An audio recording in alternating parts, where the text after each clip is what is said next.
Welcome back my YouTube channel કલેજ આવું ફરીથી નવા વ્લોગમાં નવી આશા સાથે. તો કેમ છો મિત્રો, તમે બધા મજામાં?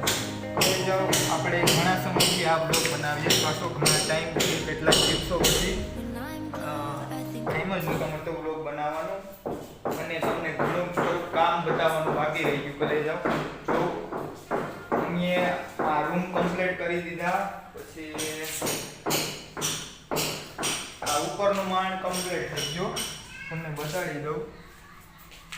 તમને જે બતાડવાનું હતું એ તો કંઈ વિડીયો જ બ્લોગ જ ન બની શક્યો યાર. આ બ્લોગ ઘણા ટાઈમ પછી આવે, બતાડી દઉં. આ જો આ દિવાલ થઈ ગઈ કમ્પ્લીટ, બધું આ ઉપરનો માળ પ્રોપરલી કમ્પ્લીટ થઈ ગયો, જોઈ શકો છો તમે. આ બંને રૂમ તો તમને બતાડી દીધા, કમ્પ્લીટ થઈ ગયા. પછી અહીંયા પાછળ ગેલેરી કમ્પ્લીટ થઈ ગઈ. જો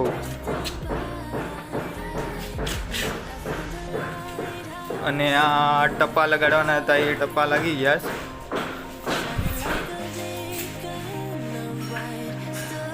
આ જો અહીંયા આ બાથરૂમ બંને બાથરૂમ કમ્પ્લીટ થઈ ગયા પ્રોપરલી.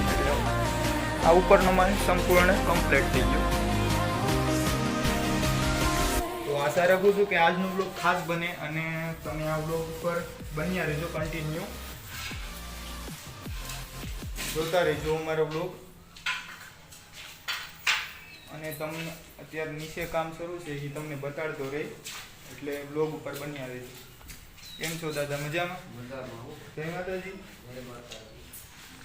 આમ જો તો કરી આ બ્લોગ બને તમારો, તમારી યાદો રહે એમાં. હું તો અહીંયા થોડા સમય જ છે, પછી મારે કોલેજ શરૂ થઈ જાય ને પછી અહીંયા નહીં આવે. વાંધો નહીં. અત્યારે તો નીચેના માળ પર કામ શરૂ છે, એટલે હું તમને બતાડું કઈ રીતે ના લાદી લાગે. રસોડાનું કામ શરૂ છે. હું અત્યારે સિમેન્ટની થેલી લેવા આવ્યો હતો, કેમિકલની થેલી, સિમેન્ટની નહીં કેમિકલની થેલી લઈ જાઉં છું. બેઠો અને નીચેનો માળ છે, અહીંથી જવાનું છે.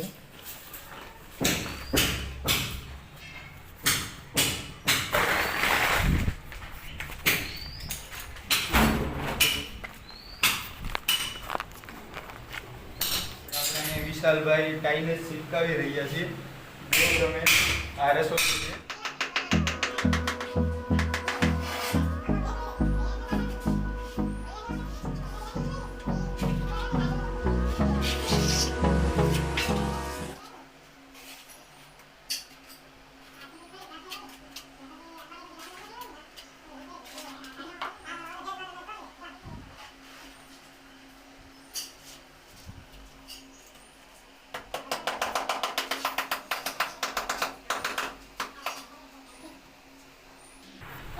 આમાં મોટા ભાગના કલેજોને ખબર જ હોય, આમાં જે ટાઇલ્સ ચીપકાવા જતા હોય એને બધી ખબર જ હોય કઈ રીતે લાદી ચીપકાવે. જો તમે આ એક નમૂનો તમને બતાડી દઉં.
અહીંયા જયંતિભાઈ કલર ઉખડે દિવાલોમાંથી, કેમ કે કલર ઉખડવાથી લાદી સીપકી જાય. હવે કલર ઉખડેલો હોય ને તો પણ લાદી પાછી સીપકતી નથી અમુક વખતે, કે એમાં કેમિકલનો ઉપયોગ ભરપૂર કરવો પડે તો જ સીપકે.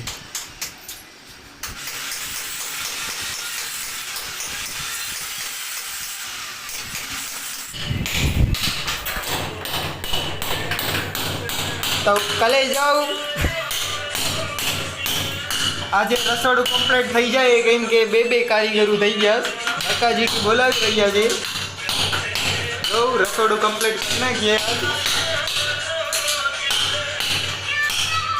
થઈ જાય ને કિશોર આજ કમ્પ્લીટ થઈ જાય આજ રસોડું કમ્પ્લીટ ના પાડે આ કારીગર ના પાડે નહીં થાય કારીગર કટિંગ વધારે આવે છે એના લીધે